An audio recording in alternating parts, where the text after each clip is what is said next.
Oi, meninos do nono ano.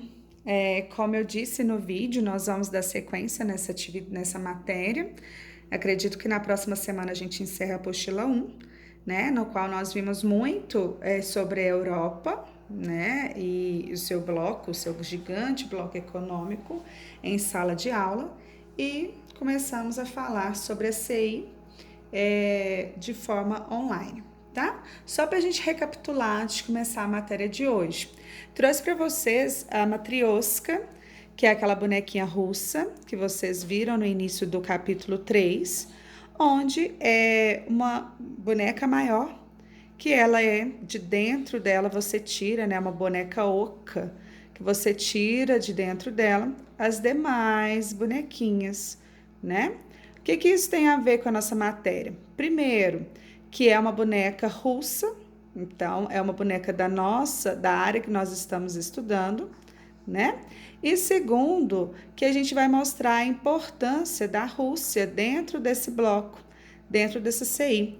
É como se a Rússia fosse essa boneca maior, né? Que fosse o país mais importante desse bloco, das comunidades dos estados independentes, e nós temos dentro da Rússia, vamos dizer assim, né, com menos importância, os outros países, como se a Rússia fosse a grande, a master dentro deste bloco, tanto em tamanho, né, que a gente sabe que a Rússia é o maior país em extensão territorial do mundo, quanto em população, quanto em economia, quanto em recursos minerais, certo? Pedi para vocês viram na charge no capítulo 3, mas só queria trazer para vocês para poder explicar, ok? Então, essa comunidade dos estados independentes, ela vem, né, ela surge, ela nasce com a desagregação da União Soviética, né, com a união das repúblicas socialistas soviéticas em 1991, que surge a CEI, ok? E aí nós percebemos que nessa comunidade, né, na região dessa comunidade, onde nós temos 12 países, nós temos em especial a Rússia, que nós vamos falar um pouquinho dela agora em seguida. Os principais recursos minerais que nós temos lá é petróleo, gás natural, carvão mineral, né? A população, né, e o PIB da Rússia, né, é a maior, né, mais do que somado todos os outros 11 países, tá? E o que diferencia essa CI, né, esse bloco da União Soviética, da União Europeia que nós vimos na Europa, dentro de sala de aula, algumas diferenças, né, da questão política e administrativa. Então, esse bloco não tem tanta força diante do mundo, né, se comparado à União Europeia. E lá nós temos, né, na União Europeia, nós temos uma moeda única. Isso facilita muito, que é o euro, né? Lembra? E aí nós temos aqui cada país com a sua moeda, cada país com uma força política diferente. Então, ao invés de se juntarem e formar um bloco conciso, não, eles dão força e poder a cada país. Então, isso leva a crer que não vai ter a mesma importância do que tem a União Europeia no mundo atual, certo? Então, nós temos aqui na página seguinte, na página 84, a regionalização das comunidades dos estados independentes. Como a gente sabe, para regionalizar, para dividir, nós temos que pegar o que tem de comum, né? Então, eles tiveram até muita dificuldade de chegar nessas três regionalizações aqui, porque são países com suas particularidades, tá? Então, nós temos, de acordo com o mapa, essas três regiões. Hoje nós vamos falar da primeira, tá? E nas próximas aulas a gente fala das demais. Então, nós temos a grande região, né? Grande não, né? Vamos começar pela menorzinha. A região situada na periferia e no leste da Europa, onde nós temos Belarus, Moldávia e Ucrânia.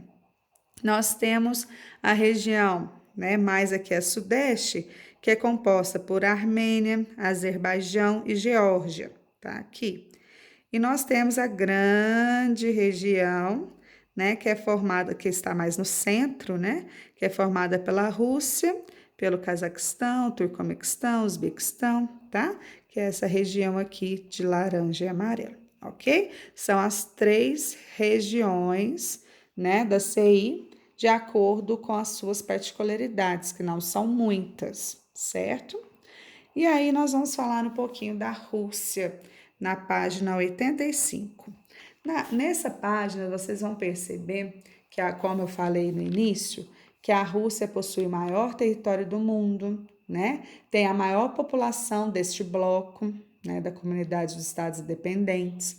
A sua renda, ela é boa, mas ela é considerada uma renda mediana atual, se comparada aos outros países do mundo.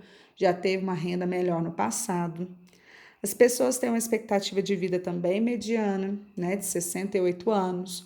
Nós temos países aí onde a expectativa de vida chega a mais de 80 anos, né, que são os países mais desenvolvidos, né? E também temos países muito piores, né, como os países africanos, onde a expectativa de vida é de pouco mais de 50 anos. O que quer dizer isso? O que isso tem a ver? Se a pessoa vive bem, é o que a gente sempre fala, falamos na Europa. Se a pessoa vive bem, ela vive mais. E o que é viver bem? É se fica doente, tem acesso a uma medicação, né? Tem acesso a uma vacina, tem acesso a uma dieta balanceada, a um alimento, a uma água tratada, a um esgoto tratado. Tudo isso faz com que as pessoas vivam mais e melhor, tá? A Rússia, ela é composta por várias etnias, então, desde o seu passado, né, desde o fim da União Soviética, ela tem essa dificuldade, né, dessa perda de identidade, né? Então, ela não tem uma cultura, uma etnia coesa, né? Então, ela possui multinacionalidades.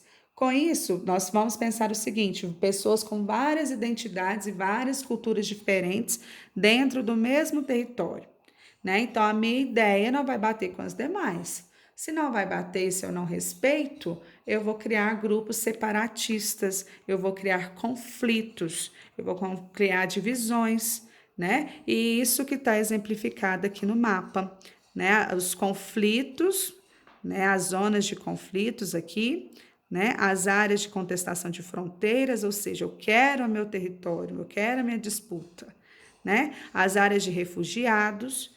Então, tudo isso mostra, né, que é um país, por ser muito grande em extensão e por ser diferente em ideias e culturas, tem muitos grupos separatistas, certo? Vocês vão ler, né, vão perceber aqui nesse texto e aqui na economia da Rússia, né, que sua economia é composta principalmente por recursos minerais, por petróleo, gás natural, carvão mineral e por seu poderio bélico, né? O que é isso? A questão militar e a questão de materiais de guerra, tá? Isso que compõe principalmente a sua economia. O segundo país de hoje, nós vamos falar da Chechênia. O que tem de importante aqui no texto que vocês vão ler? A questão, né, do seu separatismo também, ou seja, os seus conflitos, né, de separação devido a grupos com pensamentos diferentes dos demais, tá? E a disputa de território, a disputa de petróleo, né, da Rússia. Porque o petróleo que a Rússia tem passa, né, através de um oleoduto, ou seja, através de um cano, né, passa, onde a gente pode passar o petróleo de um lado para o outro, passa dentro da Chechênia, né? Então, já a Rússia, né, para ter o seu petróleo, ela precisa do território da Chechênia, e isso é motivo, né, de disputa, né? Isso é motivo de conflito. Além da religião, que a religião deles é diferente das demais ao seu lado, né, do seu território, que eles são da religião, a grande maioria pertence à religião islâmica. Então, por causa dessa questão econômica do petróleo e por causa da religião, lá já tiveram 2 guerras que vocês vão ver aqui embaixo, certo? Logo em seguida, nós temos aqui um outro capítulo que nós vamos falar do extremo leste da Europa, tá? Aqui nós temos o mapa dessa região, na página 89, né? Onde nós vamos falar primeiramente aqui da Ucrânia, na página 90. A Ucrânia é o segundo país mais populoso da CI, perdendo, né, apenas para a Rússia, e possui, né, a terceira melhor economia, né, através da indústria química, através da indústria petroquímica de petróleo e através do seu solo agrícola. Então, as terras de lá são muito boas, né, para plantação, principalmente de trigo, de beterraba, de batata, tá? E o grupo separatista importante de lá, que vocês vão ver aqui, é o Kiev, ok? Depois nós temos, falando um pouquinho para encerrar a aula de hoje, sobre Belarus e Moldávia, esses dois países pertencentes à CI, tá? A Belarus, que tem de importante para a gente lembrar aqui na parte da geografia, a sua economia é principalmente estatal. O que quer dizer isso? Né? O Estado que controla a economia.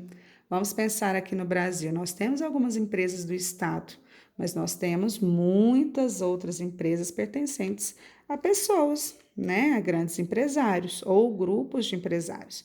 Lá não, a grande economia pertence ao governo, pertence ao Estado, tá? Ela é muito dependente da Rússia, tanto, né, para vender seus produtos, a maioria, né, mais de 70% dos seus produtos são vendidos para a Rússia, e o contrário também, eles compram muito produtos da Rússia. Tem uma pequena população, com isso a renda per capita de lá é alta. Então, se pega tudo que eles vendem, né, o PIB, se pegam tudo que eles têm de comércio no ano, divide pela população, a população é pequena, logo a renda per capita é alta, tá?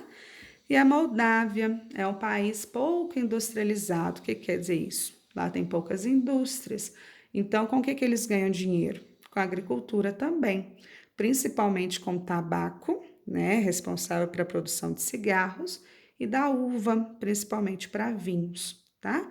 Então, são duas atividades realizadas na zona rural. Isso quer dizer que a maioria da população de lá, quase, né, a maioria, né, é um número muito grande, muito expressivo.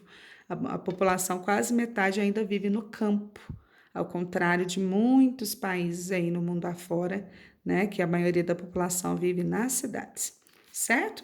Aí vocês vão fazer as atividades das páginas, até aqui a página 91, e na próxima aula a gente termina a apostila, se tudo der certo, certinho? Um abraço, fiquem com Deus e fiquem em casa. Até mais!